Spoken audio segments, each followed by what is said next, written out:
steht alle Welt,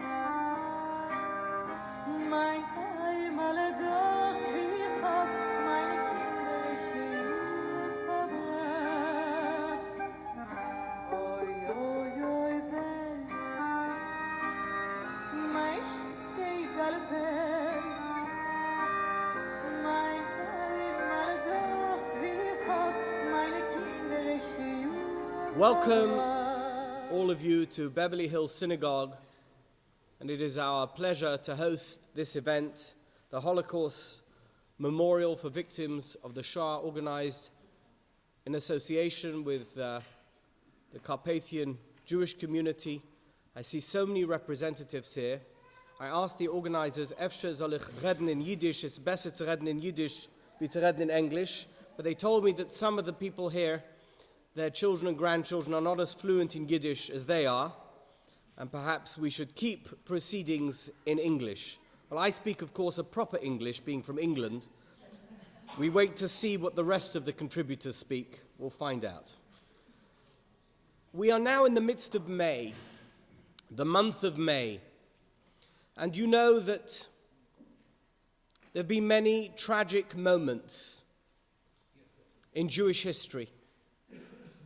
And in fact, during this particular period between Pesach and Shavuot is commemorated on an annual basis as the period in Jewish history of the Crusades, when so many Jewish communities of the Rhineland, France and Germany, were destroyed by crusaders.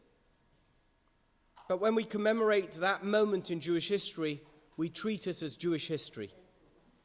But when we commemorate the Holocaust, for us,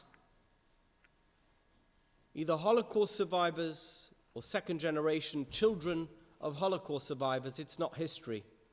It's our everyday life.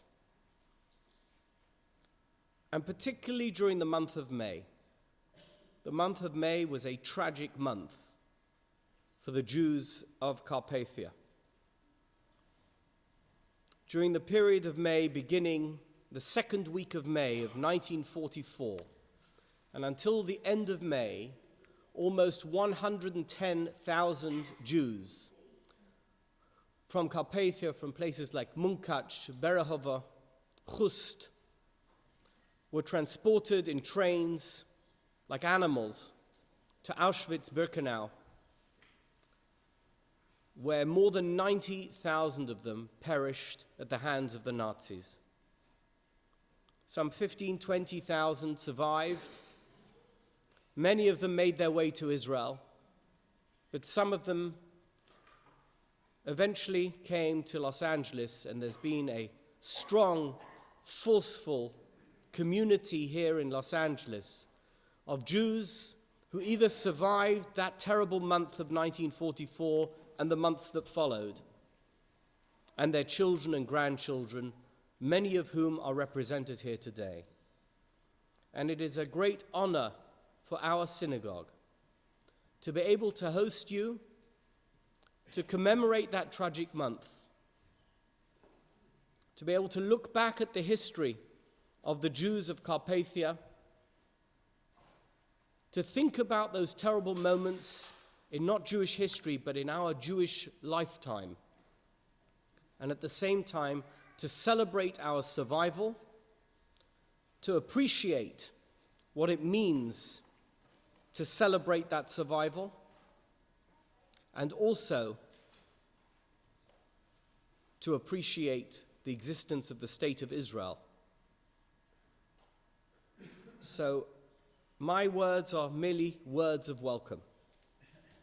But I stand here humbled in your presence and await to hear the story of that survival and to join you in an appreciation of that survival of that terrible month, May 1944.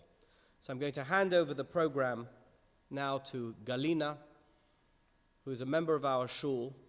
She's going to be lighting the candle in memory of the Holocaust victims, of the 90,000 and more Holocaust victims from this particular area of Europe who were decimated, destroyed obliterated during those terrible months following May 1944 until Auschwitz was liberated in 1945. So please, if I can ask you to stand up, and we're going to call Galina to the stage so that we can light the candle.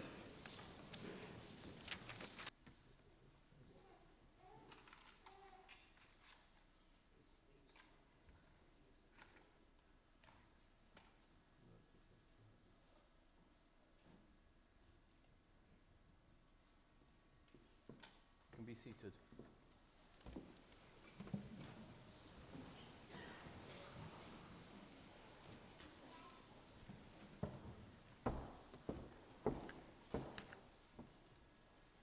Thank you, Rabbi. Thank you, Galina. Thank you, everyone, for coming. I'm overwhelmed by the attendance. I'm overwhelmed we have 21 survivors here with us. I'm overwhelmed that we have 4 generations attending this event. The survivors themselves that are sitting in the front rows, the second survivor, and I am one of them, third, our children, third survivors generation, and the fourth, their children, our grandchildren. This is very, very special. As we're now witnessing anti-Semitism rising all over the world, and especially in the United States, it's now more important than ever to pass our history to our children and grandchildren so the tragedy of Holocaust will never happen again. My name is Natalie Schwartz, and I'm representing the second generation, the second survivor generation.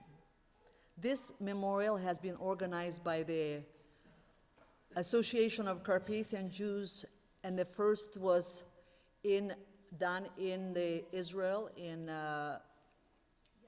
Yad Vashem, a few decades ago, and this tradition has been carried on now to other cities and all over the world, in Uzhgorod, Budapest, New York, Miami, and now in LA. This is our second annual memorial, and we hope to continue to remember.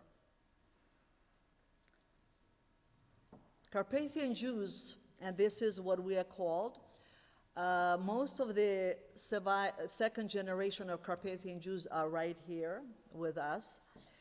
They lived in the very eastern border of now Slovakia, northern border of Hungary, the very west part of Ukraine.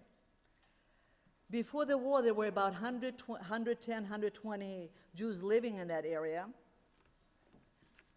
with the main city, the center of Judaism was Munkac, and there were about 28,000 of Jews. Half of the population of city populations were Jews. Our parents were born beginning of 20th century in Austro-Hungary, the empire that ruled between 1967 to 1918. 1807, sorry, 100 years, to 1918. This region became part of Czechoslovakia in 1918, where our parents and grandparents enjoyed the freedom of religious expression, celebrating Jewish traditions in small, tightly knit communities around the region. In March of 1939, Zakarpattia, it's called sometimes Zakarpattia or Carpathian region, was occupied and annexed by Hungary. And that's when all the troubles started. All the persecution, Jewish persecution started. Most of the Jewish men were sent to forced labor camp. And they say that this is one of the reasons there was no resistance. Most of the men were in the labor camps. Hungarian government welcomed the Germans with open arms and collaborated in reporting and gathering them in ghetto when the Nazis came. The biggest ghetto being in Munkac, from where they were transported in cattle trains to Auschwitz, Birkenau, starting in May, the last part of May in 1944. The horrors of extermination of Jews by Nazis continued day after day, month after month, week after week, month after month, while the world remained shamelessly silent. My late mother Malvina, survived Auschwitz together with her sister by her side, lived to be 93. She used to talk with dignity how she survived Hitler and lived to see 9 of her beautiful grandchildren. Some of them are here now. My dad was working in Hungarian forced labor camp while his first wife with 7 beautiful children perished in the gas chambers of Auschwitz, together with his parents, siblings, and millions of other adults and innocent children. After liberation of the Russians and American troops, by the Russians and American troops in 1945, only about 10,000 Carpathian Jews were left. Many have left to United States, to Canada, to Israel, while the borders were still open. About 4,000 went back home, those were our parents, in hope to find the remnants of their family in their homes. Carpathian region was soon occupied by Russians, and in 1946 became a part of the Soviet Ukrainian Republic, with borders permanently closed. Physically, mentally, and emotionally drained, the survivors returned home, find strength and courage to form new families. There were days and months where there were several weddings held every single day so that the life can go on, lech lecha, the life went on. They formed worships in spite of places of worships in spite of watchful eyes of local Soviet authorities. So many of them imprisoned for not obeying the rules of communist society. Some of our parents, some of those survivors, talk about the horrors of the Holocaust. Most remain silent, many living with nightmares until now. What united our parents' survivors was their tragic past, their sense of unity, their full devotion to Judaism and Jewish traditions, and unwavering love for Israel.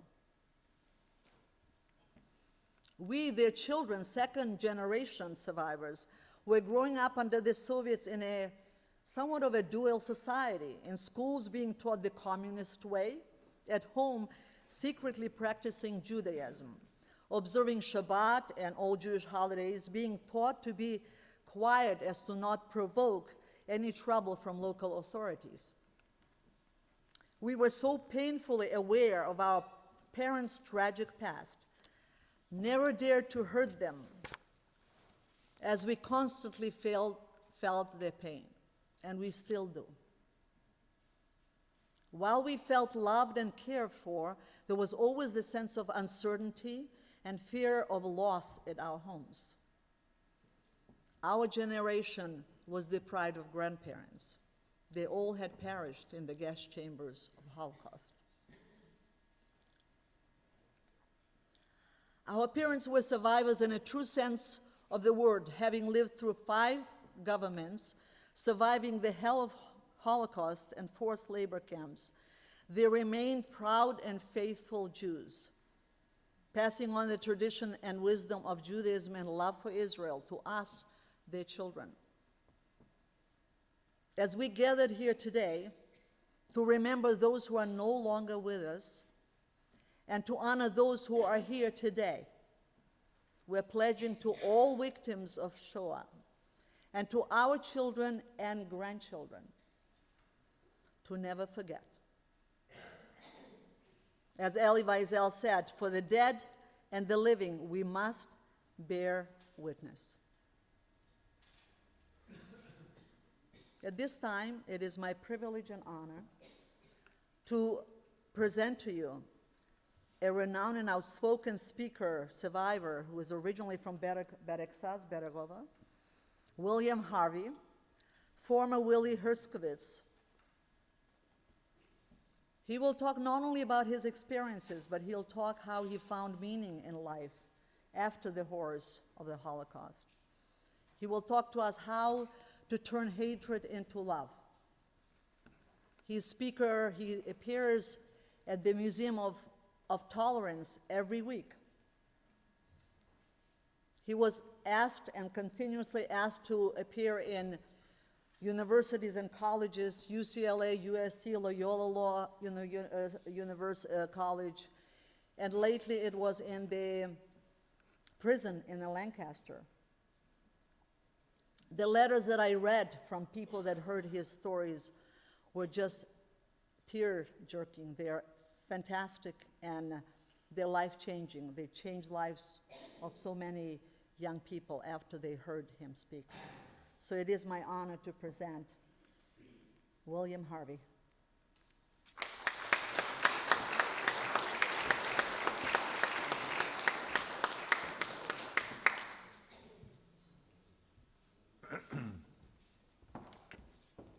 I want to thank Natalie Schwartz to give me the opportunity. She's the one who initiated me to be here today. I also want to thank Rabbi Donner to host us here, and you too, the people of Los Angeles and for the Carpathian part of the world. This is such an important occasion today.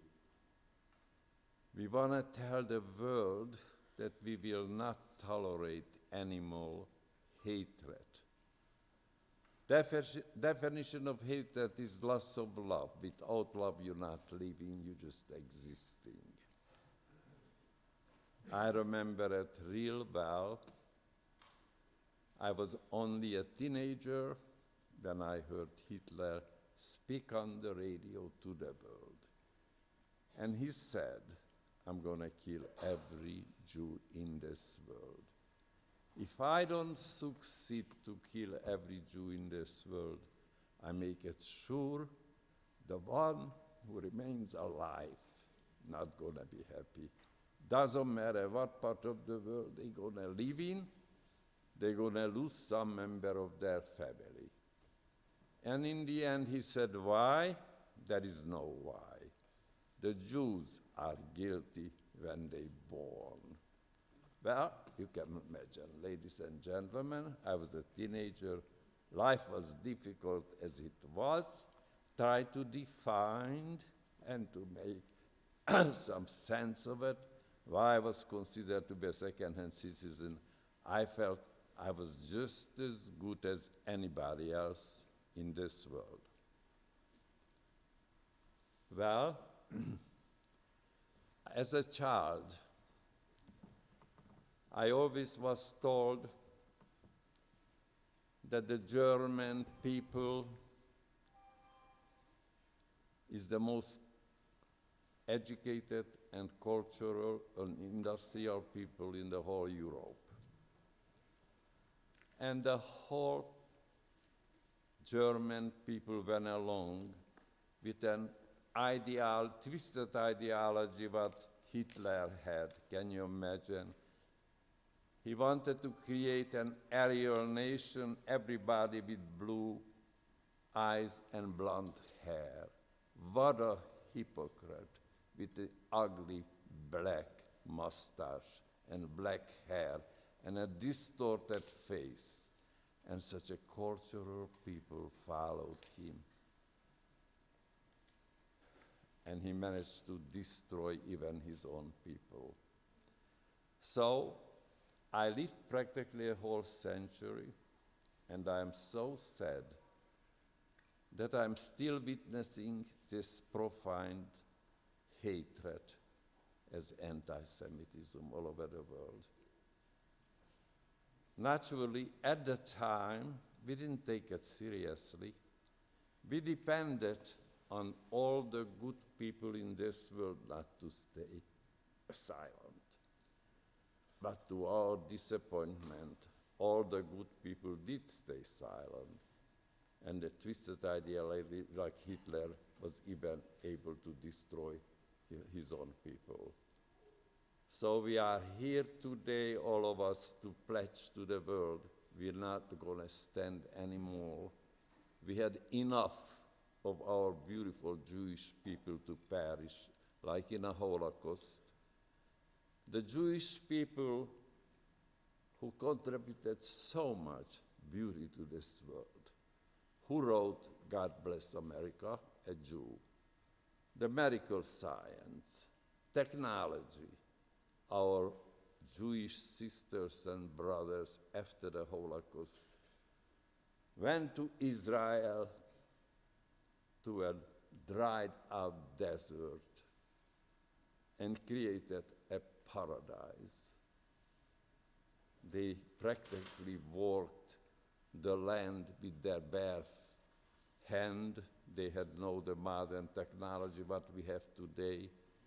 And Israel is sharing all their fruit with all the undeveloped world. And I don't hear all the newscasts there.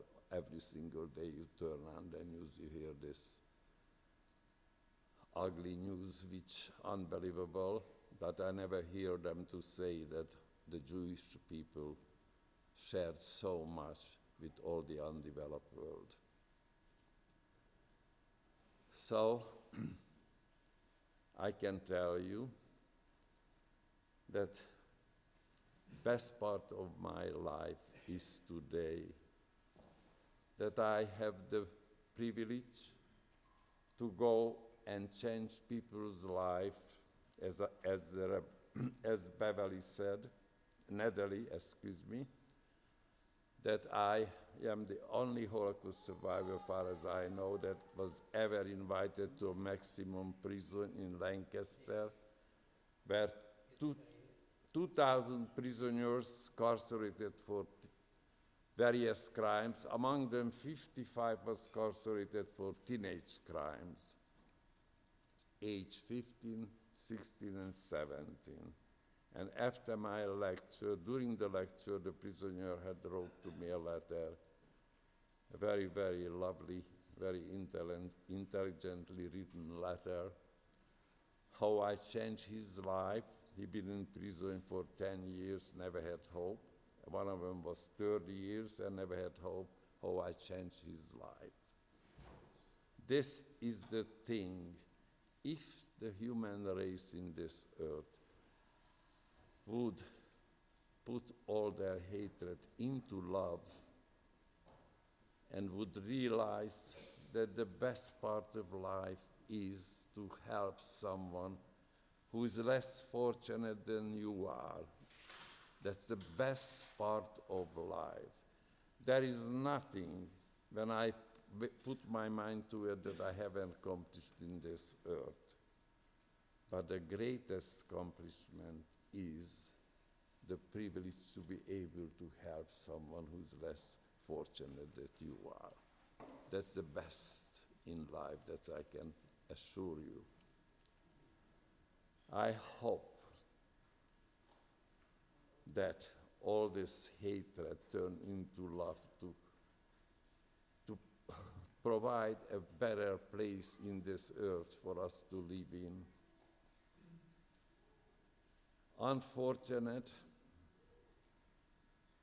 that few of us who are still alive, most of us was slowly going every week.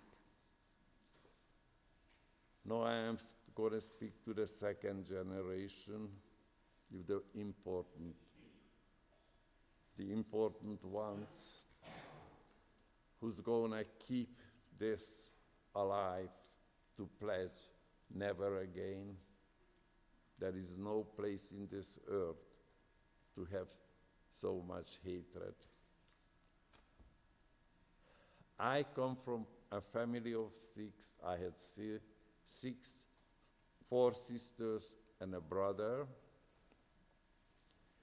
My mother was the sole supporter of the family. She raised 6 children all by herself. I never heard her complain. In those very, very primitive circumstances, when I say primitive, we had a home, there was no indoor plumbing, there was no electricity. I seen my mother sitting by the sewing machine. Finally, when I was age of 10, we got electricity, but we never had indoor plumbing.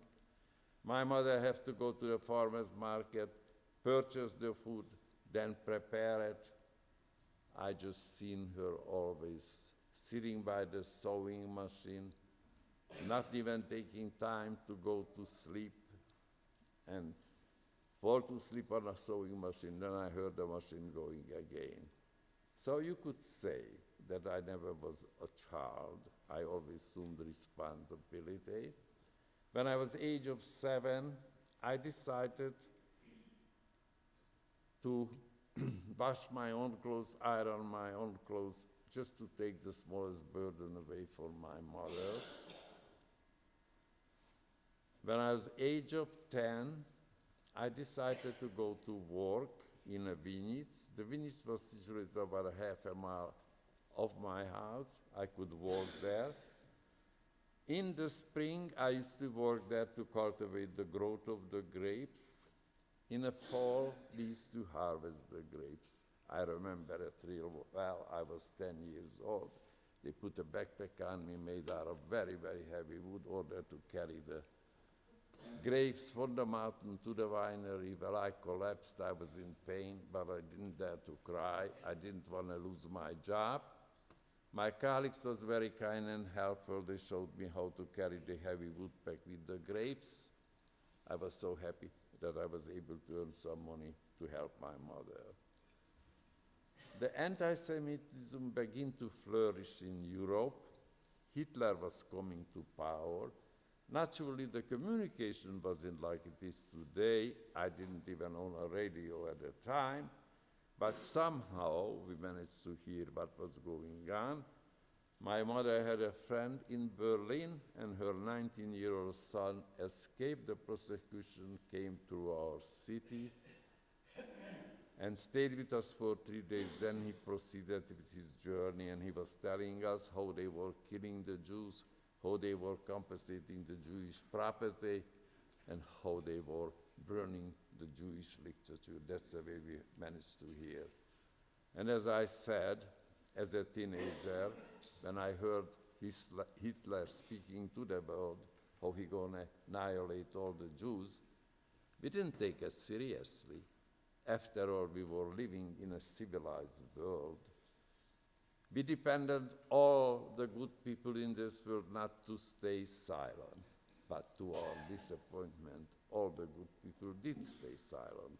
And a twisted ideology, Hitler was able to even destroy his own people. Before the Second World War, the dominating power in Europe was not America, it was Great Britain and France. And we depended on them. That time, Great Britain's Prime Minister was Neville Chamberlain. He decided, instead of stopping Hitler, he decided to go and negotiate in Berlin, 1938, with Hitler. Out of the negotiation, they cut off Czechoslovakia, as Natalie Schwartz so eloquently described it. So we became under Hungarian occupation. The Hungarian government and the people was very anti-Semitic, and they are even today, unfortunately. Soon as they came to town, they made us feel second-hand citizen. Hungarian government decided only 6% of the Jewish children were able to pursue their education. After I graduated, I was fortunate enough to fall into the 6%. After I graduated, my graduation present became Birkenau, Auschwitz. Birkenau was, I don't have to tell you, you all know what the exterminating camp consisted of all the gas chambers and the crematoriums. Auschwitz was the concentration camp. And the whole world knew what was going on there, and nobody stood up for us. So that's the reason we are here today. Today that we're going to pledge never again. So I came to this country age of 22 with a broken heart and a broken soul. With the language barrier, I learned my profession here. I was determined to become successful. After the war, I was hospitalized for 6 months with a breakdown. I waved the pros and cons during those days. It was very difficult for me to decide, but the destiny of our life is our palm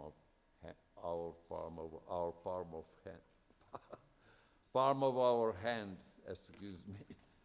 So I decided that I can do all the crying, nothing gonna bring back my loved ones. I discovered the best revenge in life is success. I was determined to be successful. So, after a lot of hard works, I achieved everything that I wanted to achieve. But the best part in our life, as I said, I learned to help everything that I can help, and I learned to accept what I cannot help. I was age of 82 and I lost my eyesight, and my daughter tried to bother me all the time, Dad, why don't you go and help the Museum of Tolerance about a few blocks from your house, you can walk there.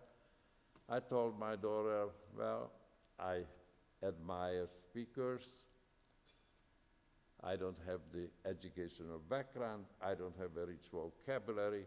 Well, I went there age of 82, I proved that different. I received over 1,100 letters from people how I changed their life. I cannot believe it, I'm flabbergasted. There is nothing greater in this world than to help someone who's less fortunate than you are. End of my lecture, people comes over to me when it comes to the Q&A part, and they tell me all their problems, what they have, and how I've helped them with their problems. Things seems to be resonated with the people, whatever I had to say at the time. That's what gives me the strength, not easy to reach this age. You cannot wake up in the morning not to have aches and pains. I says, hell with you, you're not gonna get me done. And somehow I managed to finish the day when I go and lecture colleges, high schools, and when I receive from people those letters, makes your day worthwhile to be in this earth. I urge the young people who's in this audience today, believe in yourself. It doesn't take a genius to succeed in life. Thomas Edison said only 1% genius, 99% perspiration to succeed in life. The greatest thing that a human being can accomplish in this earth, when you learn to accept your fellow man, that's the hardest. And you have to learn to forgive. If you don't learn to forgive, you're not living, you're just existing. You have to learn that. It's not easy, it takes a whole lifetime to learn it, but that's when you become a perfect human being. I think my time is coming up, is that right? So I want to tell the second generation and the third generation, believe in yourself. Education is the fundamental step to success in life. But the most important part is to believe in yourself. God gave you far more attributes. Each individual has some special. You have to look into yourself and discover it, and never to feel sorry for yourself. Always think about someone who's less fortunate. Thank you so much for this lovely audience to be here today. Thank you.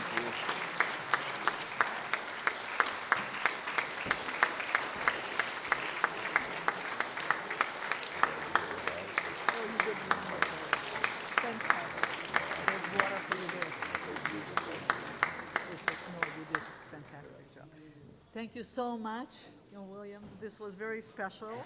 And I might want to mention that tomorrow it's William's birthday. He's turning 95. Happy birthday. Thanks. Happy birthday. I already had this is my birthday present. I couldn't have a better birthday present. Thank you. There's some water there for you. I'm fine. Thank you.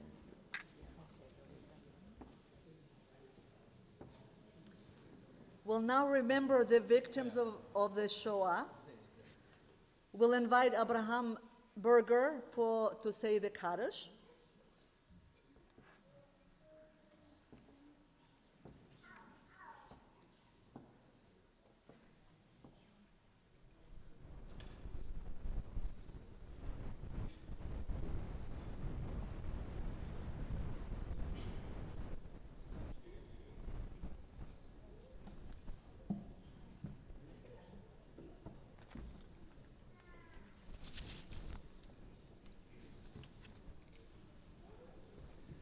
Yesgadail, v'yesekada, v'vayshamay rabo, v'yalmu dibru charisai, v'yamlich malchisai, v'chayai choin, ibyamai choin nevchai, edechal bais yesruai, v'agulu yezman kurev, v'emri umein. Yahai Shamai Rabu Maburak Lula Melomai Olamayu Yezaburach Yeshtabach Yespuar Yesruimaim Yesenasai Visador Visalei Visalol Shamai de Ketchubarihu Lehayai Lumin Kolberchusa Vesherus Uteshbechusu Nechamusu Damiram beyolmu v'yemri umayim. Yahai shalomu rabu meshamayim v'chaim olay nibal kol Yisrael v'yemri umayim. Oy se shuloi b'meroimov, yan se shuloi bulayni v'al kol Yisrael v'yemri umayim.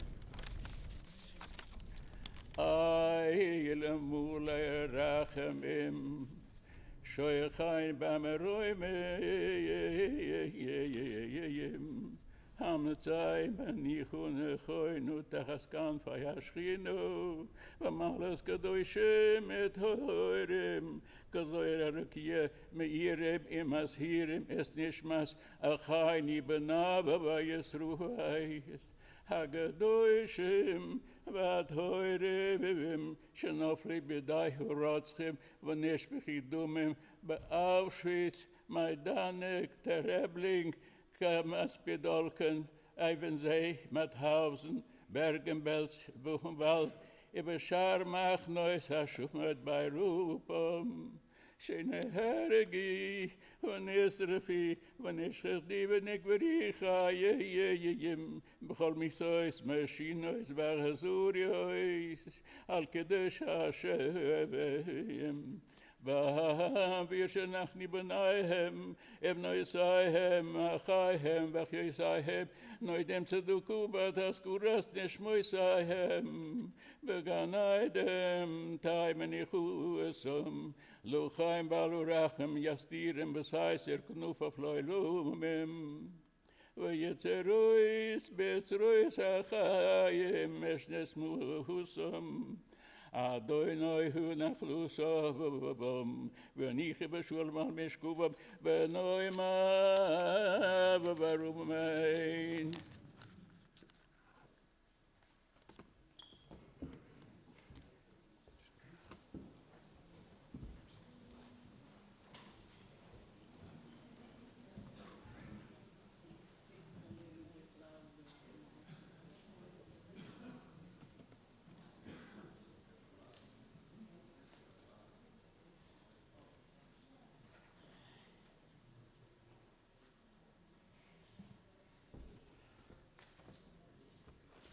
אלוהינו ואלוהי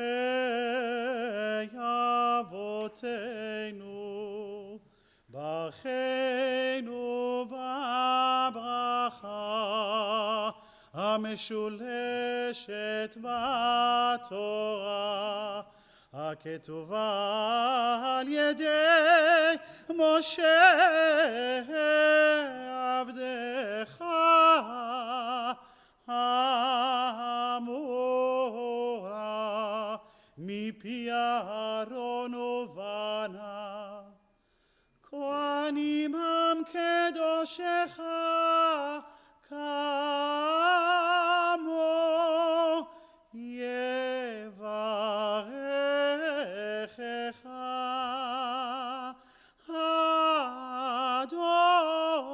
אדוני, איי איי איי איי איי איי איי איי איי איי איי וישמרך. יהא אדוני פניו אליך ויחונקה. Rai rai rai rai rai rai rai rai rai rai rai rai Ken yehi ratzon Isa Adonai panav Elecha v'yasem lecha shalom. Tididai dai dai dai dai dai dai da da dai da dai dai dai. Ken yehi ratzon.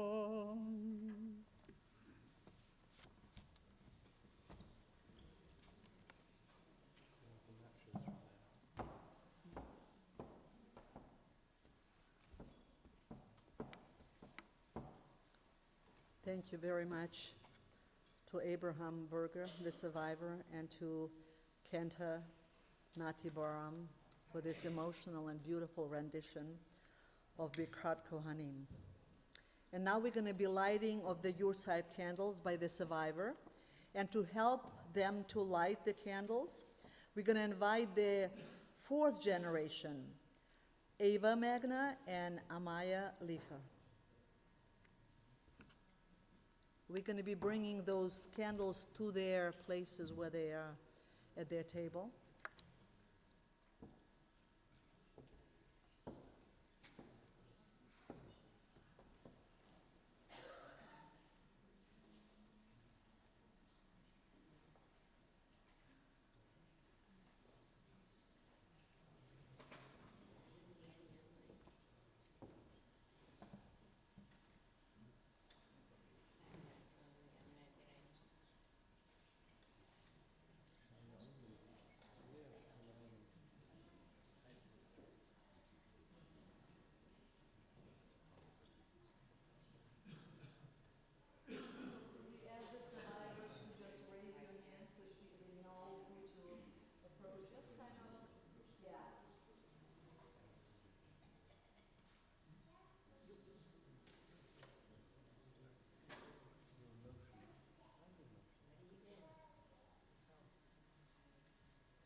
As we continue with the lighting of the Yurtside candles, I would like to announce the names of each survivor present here, and those that can maybe can raise their hand or maybe even stand up. And then we're going to have after that presentation of roses to each of you. Shaindl Ackerman,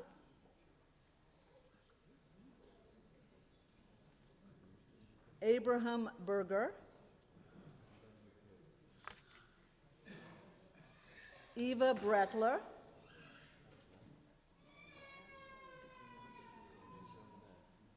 Malka Engelman, my aunt, Margaret Friedman, welcome, William Harvey,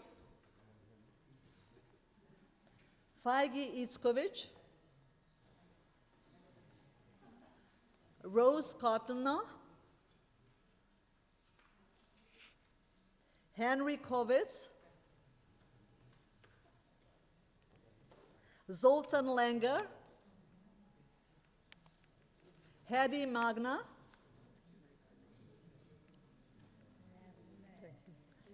Elizabeth Mann,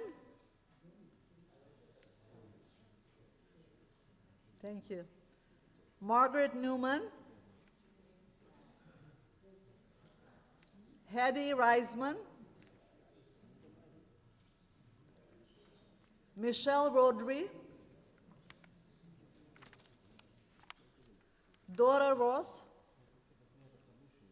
Lenny Weiss, Lily Weinberg, welcome, Arthur Zickerman, Ruchala Zickerman, and there was one more, Moskowitz, Mr. Machlovich. Welcome. It's an honor to have you here with us. Thank you for your strength, thank you for your courage, and thank you for sharing your stories. You are our inspiration for many generations to come. And now I would like to invite, again, our fourth generation boys to present roses to each of the survivors. So we'll invite Benjamin, Joseph, Lucas, and Matthew to come and present roses to each survivor.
Thank you again for being with us.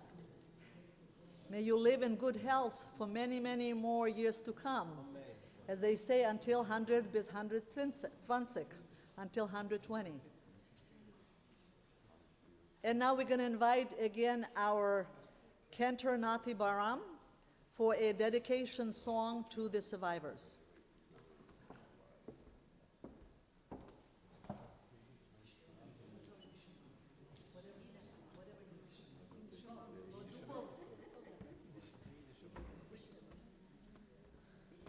So the board decided here for Eidi Shemame. So dedicated for all the moms, for all the survivors. Ich will bei euch a Kasche fragen, sagt mir, wer es kennt, mit welche Teiere vermegens, bench Gott alle men. Men kauf es nicht für keinem Geld, das gibt men nur es ist. Und doch, als men verliert men das, wie viel Tränen vergisst. A zweite gibt men keines mehr, es hält nicht kein Gewinn. Wer es hat verloren, der weiß schon, was ich mein. Zusammen. Aidische Mame, es gibt nicht besser in der Welt. Aidische Mame, oi weh, wie bitter, wenn sie fällt.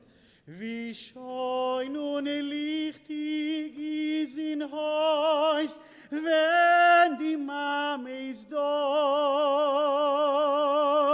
Wie verzerwend war Gott, nimm sie auf Oilom Habo.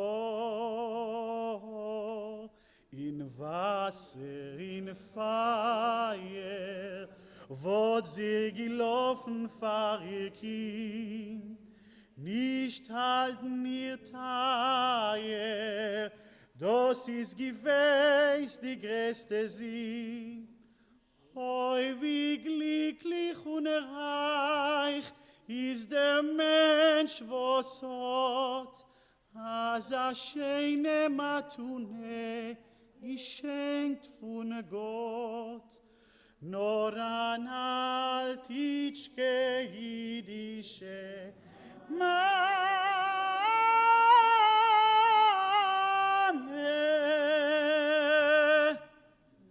Mame, Mame, mine.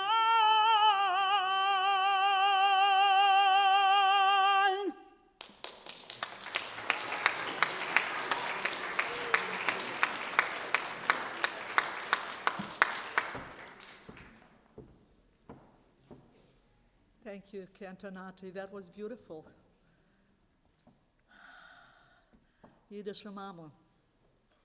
It all happens because of Yiddish Mama. Now I would like to invite the third generation here to give us his creative poetry. Edgar Fox, please.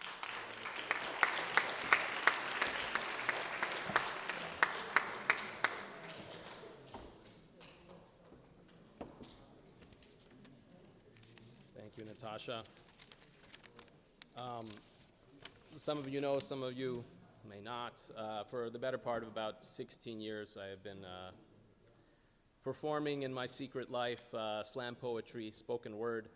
Not as much, thank God, since I've been married for quite a while and have children and work, but still, it's an honor for me to be here and be a part of and witness to this testament to these wonderful, beautiful survivors and heroes, frankly. I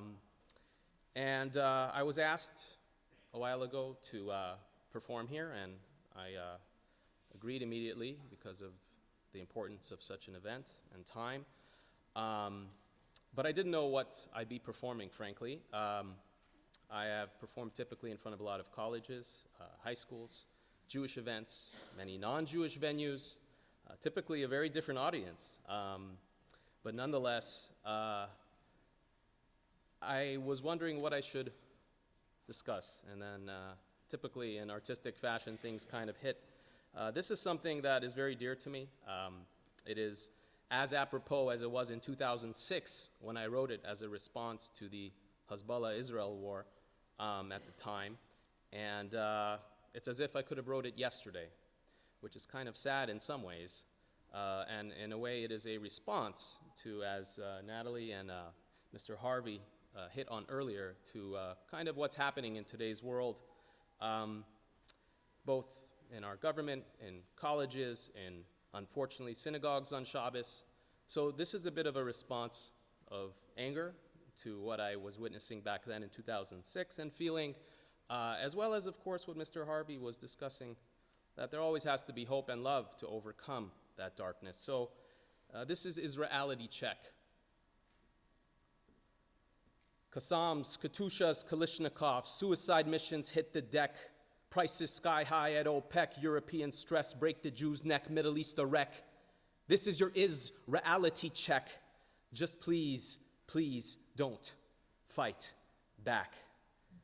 I gotta go a ways through time to tell you where I roam. Truth is, Jerusalem's always been my home. I kissed wailing walls on King Solomon's throne, prayed at temples made of stone, and in Hebron I buried Abraham's bones.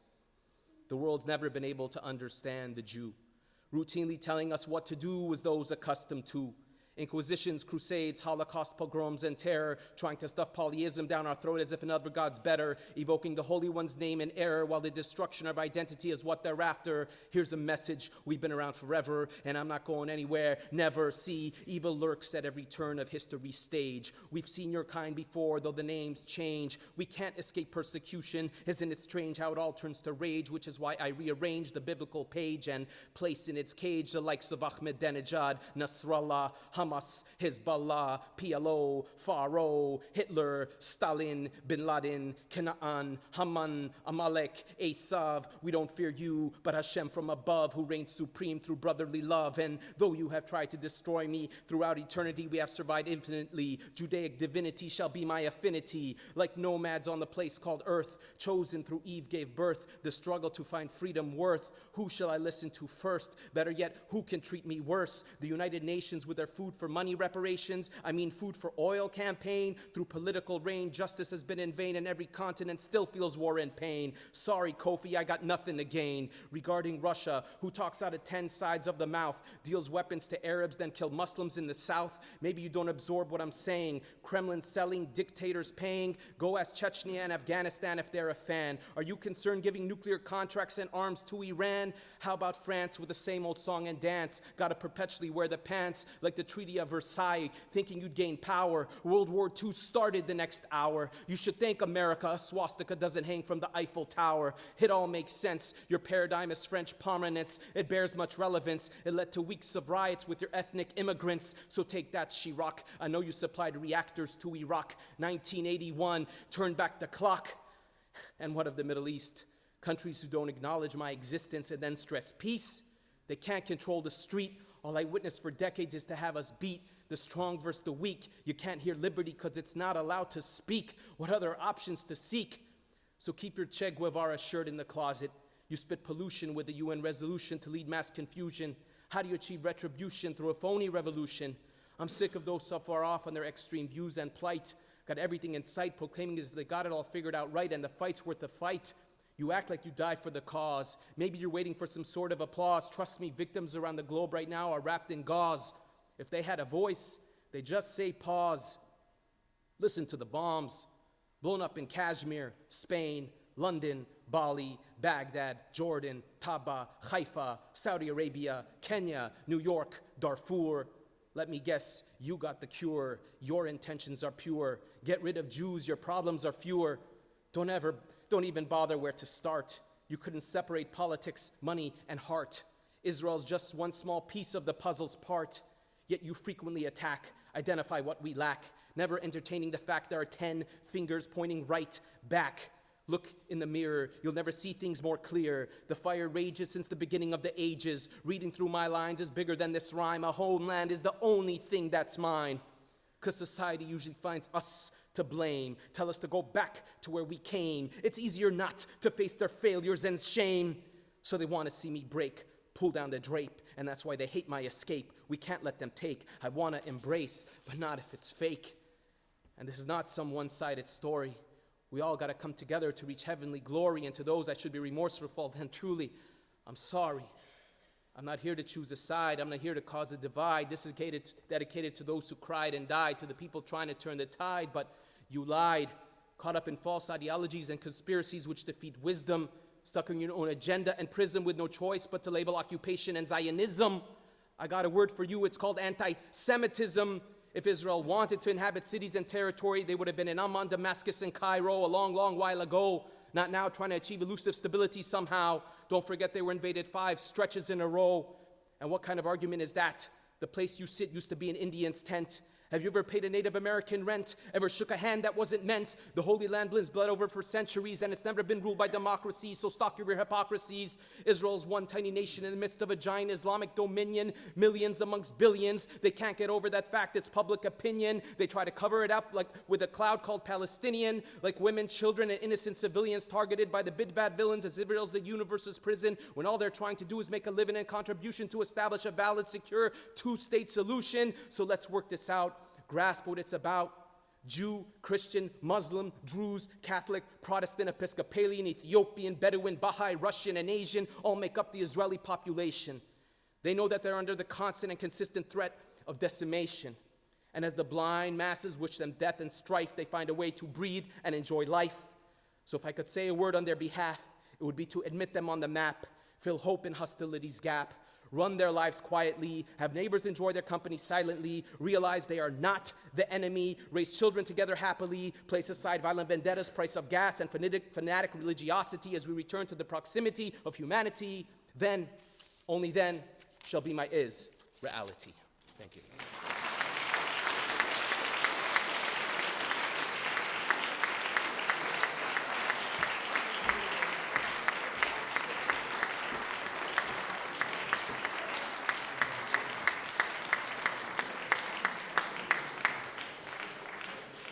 Thank you, Edgar, for sharing your incredible talent. Thank you. And now we're going to invite Cantor Nati Baram to lead us in singing Hatikva. And you may join in. Those that you could stand. Otherwise, those that cannot stand, you can sit. But everybody needs to sing. But everybody, Cantor Nati says everybody needs to sing. They hope. Hatikva. Kol od valeva penima nefesh Yehudi omia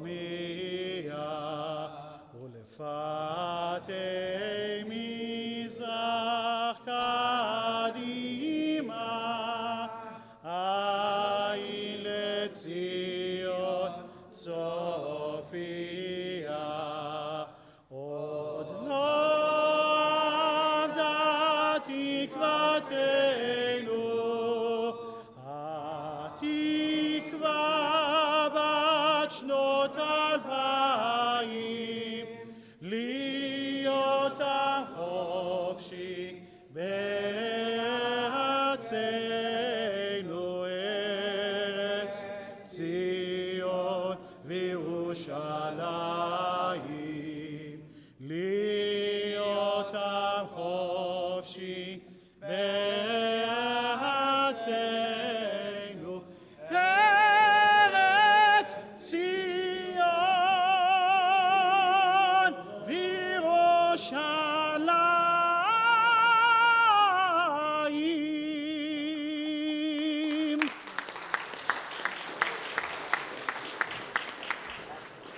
So before we move into the social hall for refreshments, I would like to give my thanks and appreciation firstly and foremostly to Rabbi Pini Dana for welcoming us to this beautiful, beautiful temple, for opening his doors, generously opening his doors for this event.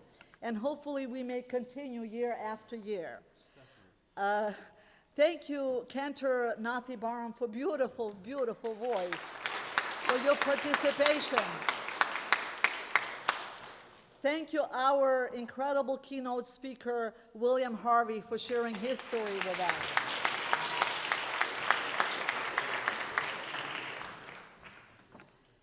And thank you for the staff of the synagogue, Madeline and Daryl. They were wonderful in making sure things are running, making sure that things are running smoothly here.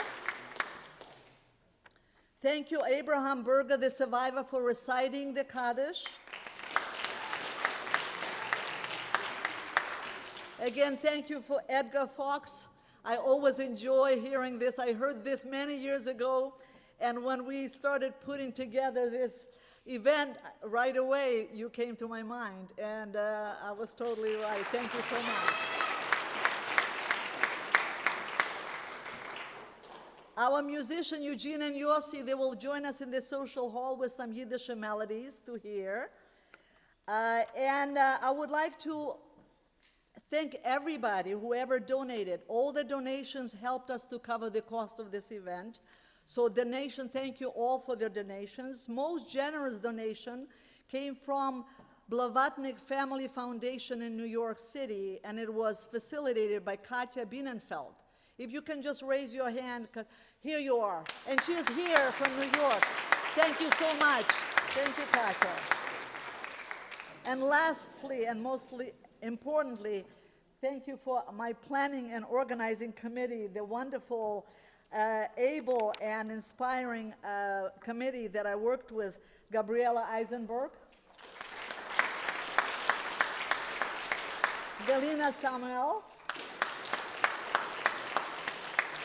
Atu Fox, and Alice Kleiman, who's not with us here, but she's attending the memorial at Yad Vashem in Jerusalem now. So thank you, Alice. And if I missed anybody, sorry, but thank you so much again for attending. And Thank you very much.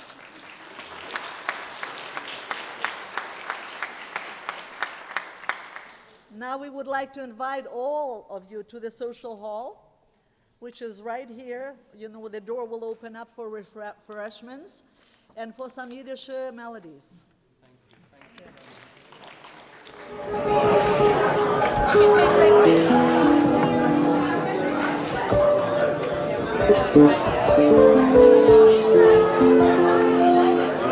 Thank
you.